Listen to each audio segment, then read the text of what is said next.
انما الدنیا خلقت لکم وانتم خلقتم للآخرہ آمنت باللہ صدق اللہ العظیم. درود پاک پڑھیں. اللہم صلی علی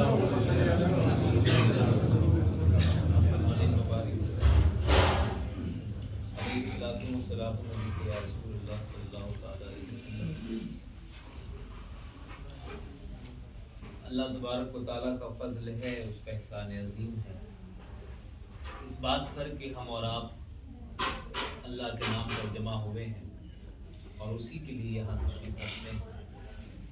اور جب کبھی زندگی میں کوئی ایسا موقع میسر آ جائے جس میں ہم کوئی فعل اور کوئی کام صرف اور صرف اللہ کے لیے انجام دیں تو وہ اس سے بڑھ کر اللہ کا کوئی اور فضل نہیں ہوتا.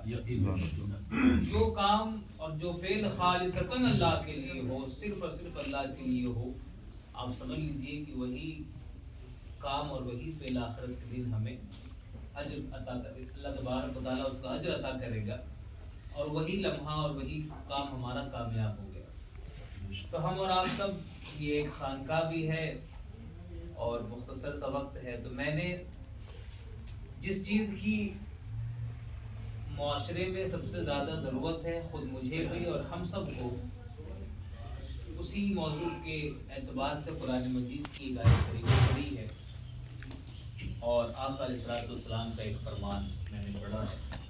اس کے حوالے سے تھوڑی دیر آپ حضرات کے سامنے گفتگو کرنے کی جسارت کر رہا ہوں. ہر نبی اور ہر رسول کو اللہ تبارک و تعالیٰ نے روئے زمین پر بھیجا تو اس کو ایک کتاب عطا فرمائی.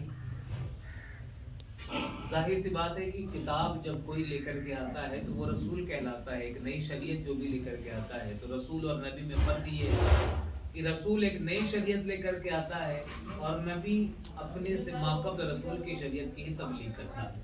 لیکن کوئی نبی اور کوئی رسول بغیر کسی دستور العمل کے, بغیر کسی پروسپیکٹس کے دین کی تبلیغ نہیں کرتا.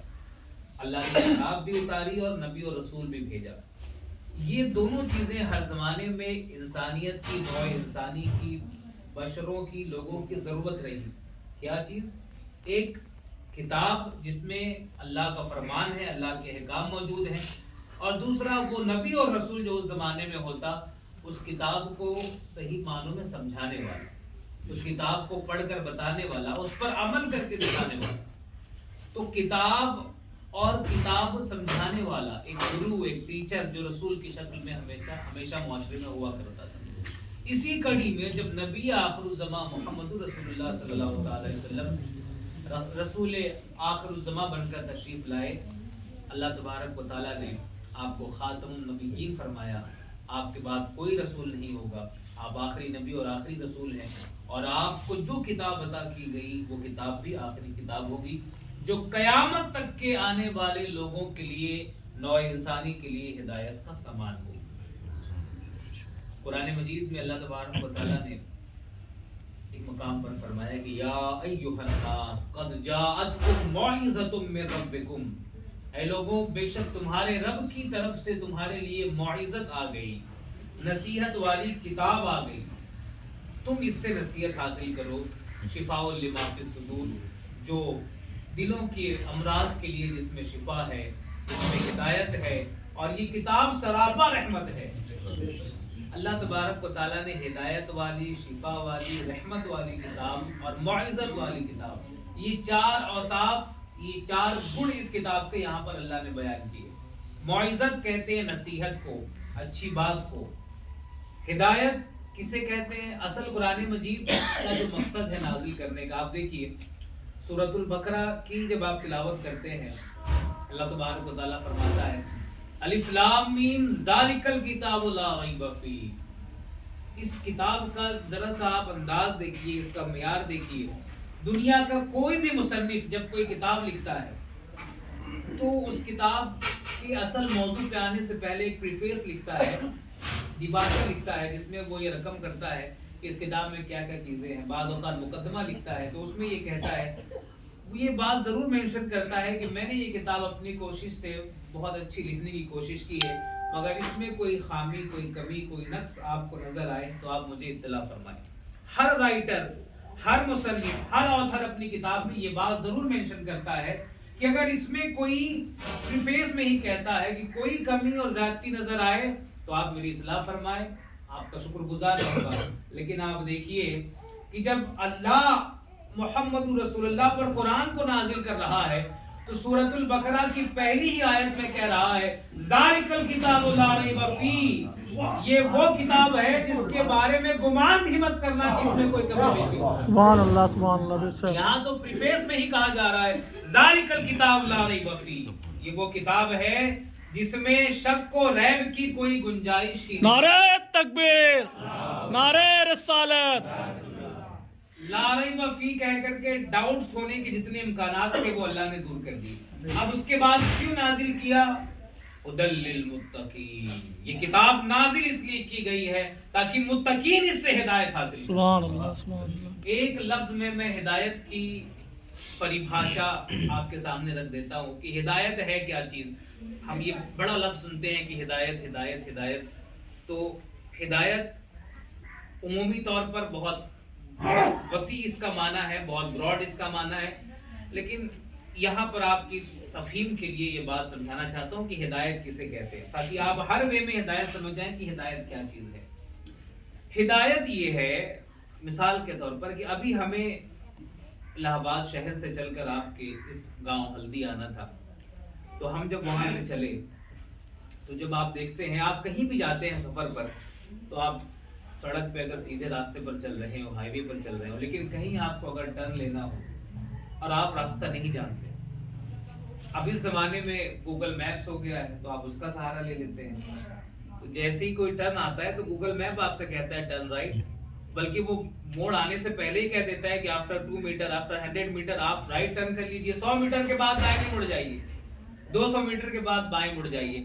آپ ایک راستے پر چل رہے تھے لیکن منزل جس طرف ہے اس راہ پر پہنچنے کے لیے آپ کو گوگل میپ نے بتایا کہ آپ اس طرف مڑ جائیے.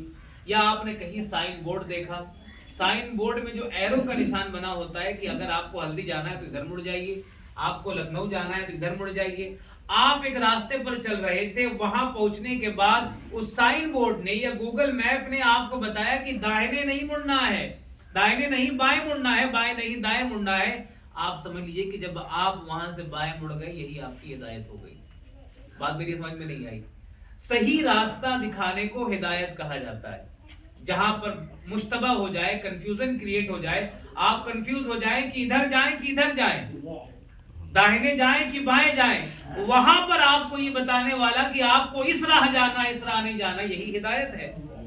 آپ کو زندگی میں ہر قدم پر آپ کو یہ معاملہ پیش آئے گا، یہ کریں کہ نہ کریں، یہ کریں کہ نہ کریں، یہ کھائیں کہ نہ کھائیں، اس کو اختیار کریں کہ نہ کریں، لباس ایسا پہنے کہ نہ پہنے. آپ کی زندگی جب سے آپ پیدا ہوئے موت تک ہر موقع پر ایک کنفیوژن ہر معاملے میں آ جائے کہ اس کام کو کرنا ہے کہ نہیں کرنا ہے. یہ کون بتائے گا؟ جس نے ہمیں پیدا کیا ہے وہی تو بتائے گا. آپ ایک فون خرید کر کے لاتے ہیں مارکیٹ سے، اسے کیسے ہینڈل کرنا ہے، کیسے چلانا ہے، اس کے اندر ایک بک وہاں بھی ہوتی ہے. یہ بات اور ہے کہ ہم اسے نہیں دیکھتے ہیں، لیکن ایک بک وہاں بھی ہوتی ہے جو آپ کو اس کے فیچرز بتاتی ہے کہ اس فون کو کیسے چلانا ہے، اس کو ہینڈل کرنا کیسے ہے، اس کے اندر کیا کیا فیچرز ہے. وہ کتاب اس فون کو چلانے کے لیے ہدایت ہے. ہمارے خالق نے جب ہمیں بنایا تو ہمیں اس دنیا میں کیسے جینا ہے اس کے لیے ایک کتاب اور ایک رسول بھیج دیا. یہ کتاب ہے، یہ تمہارا پروسپیکٹس ہے، اس کے ذریعے سے تمہیں اس دنیا میں ہدایت کے ساتھ اور میری مرضی کے ساتھ چلنا ہے. اگر تم میری مرضی کے ساتھ زندگی گزارنا چاہتے ہو تو اس کے لیے تم کو اس کتاب کا سہارا لینا ہوگا. تو گویا کیا پتہ چلا. اور ایک بات بطور خاص عرض کروں گا، محمد رسول اللہ نے حجۃ الوداع سے لوٹتے وقت اپنی زندگی کے آخری ایام میں رسول اللہ نے عظیم بات کہی اور عظیم چیز کے بارے میں کہی، اور ہزاروں لاکھوں صحابہ کا مجمع ہے. رسول اللہ فرما رہے انی تارکم فیکم الثقلین، لوگوں میں تمہارے درمیان دو عظیم چیزیں چھوڑے جا رہا ہوں. دیکھیے رسول اللہ کہہ رہے ہیں کہ عظیم چیزیں، کہنے والی زبان بھی عظیم ہے، کہنے والی ذات بھی عظیم ہے، اور وہ عظیم چیز کے بارے میں بتا رہے ہیں لوگوں تمہارے درمیان دو عظیم چیزیں چھوڑے جا رہا ہوں. یا رسول اللہ کون سی دو عظیم چیزیں؟ پہلی چیز رسول اللہ فرما رہے کتاب اللہ، اللہ کی کتاب تمہارے درمیان چھوڑے جا رہا ہوں، اس میں ہدایت ہے، جس میں خبر ہے پہلوں کی اگلوں کی، اور یہ وہ کتاب ہے جس کا ایک سرا اللہ کے ہاتھ میں ہے، دوسرا بندوں کے ہاتھ میں ہے۔ اس کا معنی آپ نے سمجھا کتنا آسان ہے اللہ تک پہنچنا۔ قرآن یہ وہ رسی ہے، وہ کتاب ہے جس کا ایک سرا اللہ کے ہاتھ میں ہے، دوسرا بندوں کے ہاتھ میں ہے۔ جب بھی کوئی بندہ اللہ سے اپنا تعلق، اپنا کانٹریکٹ، اپنا رابطہ مضبوط کرنا چاہتا ہے، وہ قرآن سے جڑ جائے، وہ اللہ سے جڑ جائے گا۔ آج وہ کتاب ہمارے گھروں میں تاج پر سجا ہوا ہے، جو کتاب اللہ سے تعلق بنانے کے لیے اللہ نے نازل کیا۔ رسول اللہ فرما رہے عظیم چیزیں کتاب اللہ چھوڑے جا رہا ہوں۔ ایک بڑی لمبی حدیث میں اس کو بالکل شارٹ کر کے آپ کے سامنے پیش کر دے رہا ہوں۔ قرآن کریم کی اہمیت اس سے آپ سمجھیے گا۔ حضرت علی کرم اللہ تعالی وجہ الکریم اس حدیث کے راوی ہے، اور حضور علیہ الصلوۃ والسلام باخبر کر رہے ہیں مولا کائنات کو، فرمایا الا انہا ستکون فتنہ، خبردار ہو جاؤ لوگوں، ان قریب ایک فتنہ اٹھنے والا ہے۔ مولا علی سے کہہ رہے ہیں رسول اللہ علی الا، اور عربی زبان میں جب الا آتا ہے تو کسی ہونے والے واقعے کی خبر دینا مقصود ہوتا ہے۔ ایک بڑی کوئی خبر دینا جب مقصود ہو تو اس کے لیے الا لاتے ہیں۔ حضور نے فرمایا کہ علی القریب فتنہ اٹھنے والا ہے۔ ابھی اگر حضرت صاحب قبلہ آپ سے کہیں گے فتنہ آنے والا ہے، اچھا فتنہ اگر آپ نہ سمجھتے ہو، اگر نئی نسل ہو گئے فتنہ کیا چیز ہے، تو جب ہر وہ چیز جو اللہ سے دور کرنے والی ہو وہ فتنہ ہے۔ بات سمجھیے گا، ہر وہ چیز جو اللہ سے دور کرنے والی ہو وہ فتنہ ہے۔ اور فتنہ لوگ اللہ سے دور ہو جائے، دین سے دور ہو جائے، آپس میں فتنہ اور فساد اور جھگڑے میں پھنس جائے، جس طرح آج ہمارے زمانے میں تفرقہ بازی کا فتنہ چل رہا ہے، کفر کا فتنہ چل رہا ہے۔ مسلمان ایک مسلمان کے نزدیک دوسرا مسلمان ہی نہیں ہے، ہم اس کو کافر کہہ رہے ہیں، وہ ہم کو کافر کہہ رہا ہے، فلاں اس کو کافر کہہ رہا ہے، تو سب کافر کا کھیل کھیل رہے، کوئی مسلمان نہیں ہے۔ یہ ایک بہت بڑا فتنہ اس زمانے کا ہے، تفرقہ بازی کا اور کفر کے فتوے کا فتنہ اس زمانے میں عروج بام پر آیا ہے۔ تو یہ فتنے ہیں۔ حضور نے فرمایا کہ عنقریب فتنے اٹھیں گے۔ مولا علی نے یہ نہیں پوچھا کہ یا رسول اللہ فتنے کہاں سے اٹھیں گے، کیسے ہوں گے، اس کی پہچان کیا ہوگی، نہیں۔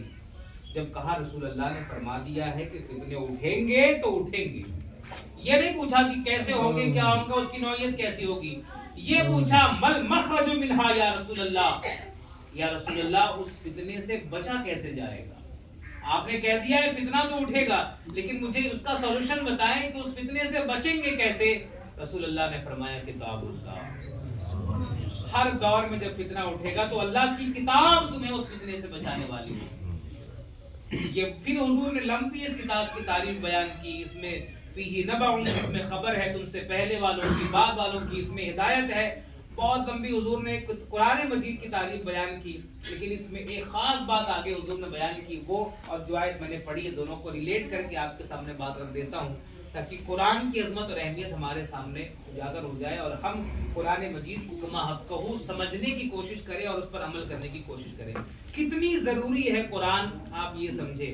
رسول اللہ نے فرمایا، حدیث سنیے پہلے، من ترکہ من جبار، جس نے اس قرآن کو اس پر ظلم کرتے ہوئے چھوڑ دیا، رسول اللہ فرما رہے قسمہ اللہ، اللہ ان لوگوں کو پیس کر رکھ دے گا۔ رسول اللہ فرما رہے ہیں، حضور کا یہ جملہ سنیے اور پھر اپنی ہندوستان میں اور پورے عالم میں اپنی حالت دیکھیے، کیوں مسلمان پیسا جا رہا ہے، کیوں مارا جا رہا ہے، کیوں آپ کو اتنا ٹیز کیا جا رہا ہے، کیوں جگہ جگہ آپ ذلیل و خوار ہو رہے ہیں، رسوا ہو رہے ہیں۔ وجہ ایک ہی ہے، وہ زمانے میں معزز تھے مسلمان ہو کر، ہم خوار ہوئے تاریک قرآن ہو کر، ہم نے قرآن چھوڑ دیا ہے۔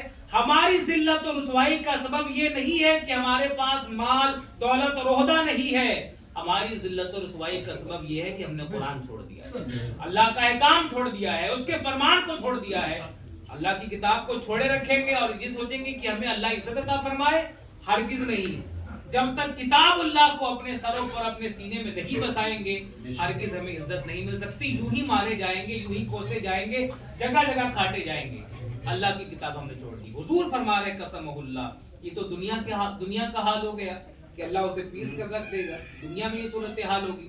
اب وہ قرآن کی آیت سنی، ہم سب اس امید پر زندگی گزار رہے ہیں کہ رسول اللہ قیامت کے دن ہماری شفاعت کروائیں گے، اسی امید پر ہے نا۔ بعض لوگ اسی امید پر گناہ بھی کیے جا رہے ہیں، کہہ رہے حضور ہے نا بخشوانے کے لیے، ہمیں جس طرح زندگی گزارنی گزار لو، رسول اللہ کی شفاعت تو نصیب ہوگی ہی۔ ہم زندگی گزار رہے ہیں اپنی مستی میں، اپنی خواہشات کی پیروی کرتے ہوئے زندگی گزار رہے ہیں. حضور تو شفاعت کرائیں گے. اور اس پر کمال یہ کہ ہمارے جلسے کا مولوی جب کھڑا ہوتا ہے تقریر کرنے تو عوام کو کہتا ہے سنی جنتی بھائیوں، تو ہم تو ایسے خوش ہو جاتے ہیں کہ یہ تو مولانا صاحب نے کہہ دیا جنتی، تو ہم تو جنتی ہو گئے. اب ہمیں کیا ضرورت نماز پڑھنے کی، روزہ رکھنے کی، زکوٰۃ دینے کی، حج کرنے کی، کچھ نہیں. اب زندگی جیسے گزر رہی گزارتے رہیے. سنی جنتی بھائیوں، ہم تو خوش ہو گئے سن کر کے. لیکن ذرا سنیے سکے کا دوسرا پہلو بھی دیکھیے.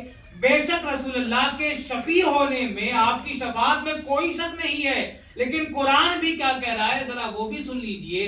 جس رسول کی شفاعت پر ہم نے تکیہ لگا کر کے زندگی ہم گزار رہے ہیں، قیامت کے دن آپ ذرا اندازہ کریے، وہی رسول جس پر بھروسہ ہے، وہی رسول جس کی شفاعت پر یقین ہے، وہ اللہ کی بارگاہ میں ہماری شفاعت کے بجائے ہماری شکایت کرے گا تو کیا ہوگا؟ آپ سوچ رہے ہیں یہ کیسے ہو سکتا ہے؟ رسول اللہ تو قیامت کے دن شفاعت کریں گے، یہ تو سب نے بتایا، سارے علماء یہی بتاتے ہیں. یہ آپ کیسی بات کر رہے ہیں کہ جس رسول کی شفاعت اللہ کی بارگاہ میں قبول ہوگی، کیا اس کی شکایت قبول نہیں ہوگی؟ ہوگی. اور اللہ کہہ رہا ہے قرآن میں کہ قیامت کا دن ہوگا، رسول کہیں گے وقال الرسول یا ربی انا قوم اتخذوا هذا القرآن مہجورا، اے اللہ دیکھ لے یہ میری قوم ہے جس نے قرآن کو چھوڑ دیا تھا. یہ شکایت کا لہجہ ہوگا کہ شفاعت کا لہجہ ہوگا؟ بتائیے. تو شفاعت ایسے کرائی جائے گی کہ اللہ یہ میری قوم ہے جس نے قرآن چھوڑ دیا تھا؟ نہیں، یہ لہجہ شفاعت کا نہیں ہے، شکایت کا ہے. اور جب رسول اللہ کی بارگاہ میں شکایت کریں گے تو کون ہے جو بچانے والا ہوگا؟ من ذا الذی یشفع عنده الا باذنہ یعلم ما بین ایدیہم وما خلفہم. کون ہے جو اللہ کی بارگاہ میں اس کی اذن اور اس کی مرضی کے بغیر شفاعت کرا سکے؟ ہم کس امید پر زندگی گزار رہے ہیں؟ قیامت کے دن ہمارا رسول جس پر ہماری شفاعت کا تکیہ ہے وہ ہم سے منہ پھیر لے گا. کیوں؟ قرآن ہم نے چھوڑ دیا ہے. اور قرآن ہم پڑھتے بھی ہیں تو کیسے پڑھتے ہیں؟ یہ دنیا کی واحد ایک ایسی کتاب ہے جس کو آپ بغیر سمجھے پڑھتے ہیں. کوئی اور ایسی کتاب آپ کے گھر میں ہے جس کو آپ سمجھتے نہیں مگر پڑھتے ہیں؟ بنگالی میں ہو، نیپالی میں ہو، چائنیز میں ہو، کوئی کتاب ہے گھر میں؟ ہوگی نہیں اولن تو، اور ہوگی بھی تو کبھی اس کو اٹھایا نہیں ہوگا. لیکن قرآن ایک اللہ کی ایسی مرحوم کتاب ہے جس کو ہم پڑھ رہے ہیں بچپن سے لے کے 60 سال کی عمر ہو گئی، لیکن آج تک سورہ فاتحہ کا ترجمہ بھی ہم کو نہیں پتا. ہم ہر روز دن بھر میں جب نماز پڑھتے ہیں الحمدللہ رب العالمین، الحمدللہ رب العالمین، قل هو اللہ احد. بچپن سے پڑھتے پڑھتے داڑھی سفید ہو گئی، آج تک الحمدللہ رب العالمین کا معنی نہیں پتا. یار من ترکی و من ترکی نمیدانم، ہمارے یار ترکی ہے، ترکی ہم جانتے نہیں. ایسے تو ہماری نماز ہو رہی ہے. نماز تو وہ ہے جس کو قرآن کہہ رہا ہے حتی تعلموا بما تقولون. نماز یہ ہے کہ جو کچھ تم کہہ رہے ہو اس کو جانو تو کیا کہہ رہے ہو. الحمدللہ رب العالمین. یقیناً آپ نماز خلوص کے ساتھ پڑھتے ہیں، لیکن ذرا سا غور کریے نا، جب آپ کہیں گے الحمدللہ رب العالمین اور دل میں معنی اتر جائے گا تمام تعریف اس اللہ کے لیے ہے جو تمام عالمین کا پیدا کرنے والا ہے، جو ہم سب کا پالنہار ہے. جب اس لہجے میں دل سے بات نکلے گی تو پھر نماز میں مزہ آ جائے گا کہ نہیں آ جائے گا؟ جب کہیں گے سبحان ربی الاعلیٰ اور پتا ہوگا اس کا معنی یہ ہے کہ میرا رب جو ہے وہ پاک ہے اور سب سے بلند ہے، تو دل میں اتر جائے گی بات کی نہیں؟ تو جو چیز آپ پڑھ رہے ہیں اس کو سمجھیے تو صحیح کیا پڑھ رہے ہیں. ہمارے یہاں بچوں کا قرآن ختم ہو جاتا ہے 7 ساڑھے 7 سال میں، کسی کا 5 سال میں، اور بڑی خوشی میں ہم دعوت کرتے ہیں، شرنی تقسیم کرتے ہیں. کیا ہوا؟ قرآن ختم ہو گیا. ہم سمجھتے ہیں ختم ہو گیا مطلب اب ختم ہو گیا، اس کو رکھ دو، اب اس سے کوئی سروکار نہیں ہے. ہمارے یہاں بیٹی بھی آتے ہیں تو ہم قرآن کے سائے میں بھی آتے ہیں کہ نہیں بھائی قرآن لے آؤ اور قرآن کے سائے میں بیٹی کو گھر سے رخصت کرو. واہ واہ واہ، ٹھیک ہے، بہت اچھی بات ہے. لیکن کچھ مہینے کے بعد وہی بیٹی وہاں لڑ جھگڑ کے فتنہ فساد کر کے گھر میں لوٹ آتی ہے. اللہ ماشاء اللہ، آپ نے تو قرآن کے سائے میں اسے رخصت کیا تھا، پھر یہ کیسے ہو گیا؟ قرآن کی برکت ختم ہو گئی کیا؟ نہیں، کاش کہ آپ نے اسے قرآن کے سائے میں نہیں، قرآن کی تعلیم سے آراستہ کر کے اسے گھر سے بھیجا ہوتا. وہ جہاں جاتی قرآن سکھاتی اور خوشیاں لاتی اور باہر کھلا دیتی. قرآن کی تعلیم سے اپنے بچوں کو، قرآن کی تعلیم کا مطلب یہ نہیں ہوتا کہ اس کی عربی عبارت پڑھ لینا آ جانا چاہیے. نہیں، قرآن ہرگز اس لیے نازل نہیں ہوا ہے. قرآن اس لیے نازل ہوا ہے تاکہ اسے سمجھیں، اس کا فہم حاصل ہو. آخری بات، بس 5 حقوق قرآن کے ایک لفظ میں بیان کر کے گفتگو ختم کر دیتا ہوں کہ قرآن کے ہم پر حقوق کیا ہے. آپ کہیں گے کہ مولانا ایک اور آفت بتا دیے, ابھی تک تو ابا کے حقوق, اماں کے حقوق, فلاں کے حقوق, سب کے حقوق تھے, قرآن کے بھی حقوق. ہاں ہاں قرآن کے بھی حقوق ہیں, ادھیکار, اس کے رائٹس ہمارے اوپر کیا ہے. اور قیامت کے دن اسی بنیاد پر آپ دیکھ رہے ہیں رسول اللہ شکایت کر رہے ہیں اور اللہ سوال کرے گا. اللہ پوچھے گا کہ کیوں میرے قرآن کو چھوڑ دیا, میری کتاب کو چھوڑ دیا, جو تمہاری ہدایت کا سب سے بڑا منبع تھی, چشمہ تھی, سب سے بڑا سورس تھی, اس کتاب کو تم نے پس پشت ڈال دیا. میری کتاب تھی. آپ میں سے کتنے لوگ ایسے ہوں گے جن کے بچے, جن کی اولادیں, جن کے بیٹے سعودی دبئی رہتے ہوں گے. اگر کبھی سعودی دبئی سے ایک زمانہ تھا جو بڑے بزرگ ہیں کہ خط کا جب سلسلہ چلا ہوا کرتا تھا اور یہ چیزیں نہیں ہوتی تھی, mobile, social media, phone, video calls, تو خط آتا تھا.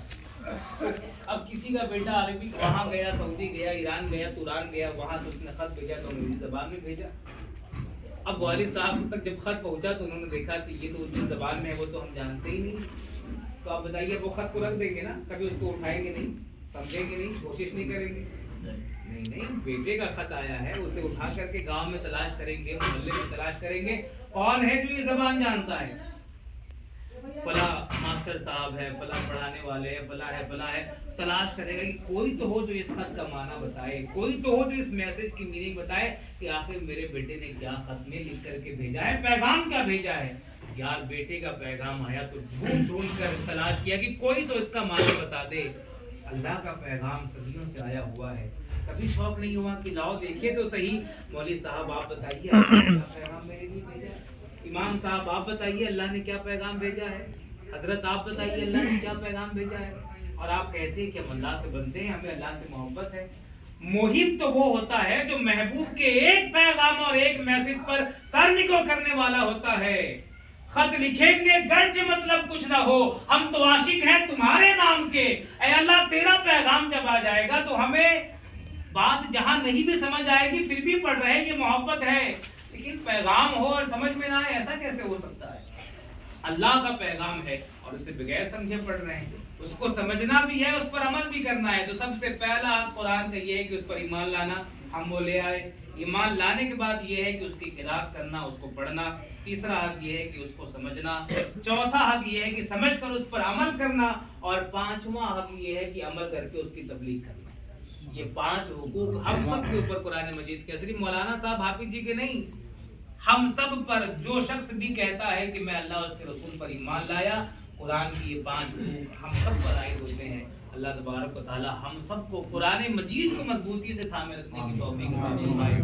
مولا کائنات حضرت علی فرمایا کرتے تھے کہ جب میرا دل یہ چاہتا کہ میں اپنے رب سے باتیں کروں تو میں نماز پڑھتا, اور جب میرا دل یہ چاہتا کہ میرا رب مجھ سے باتیں کرے تو میں قرآن پڑھتا. تو یہ دیکھیں زندگی اس طرح گزرے کہ ہم اس سے باتیں کریں, وہ ہم سے باتیں کریں. اس سے بڑھ کر بھی بہترین کوئی زندگی ہو سکتی ہے.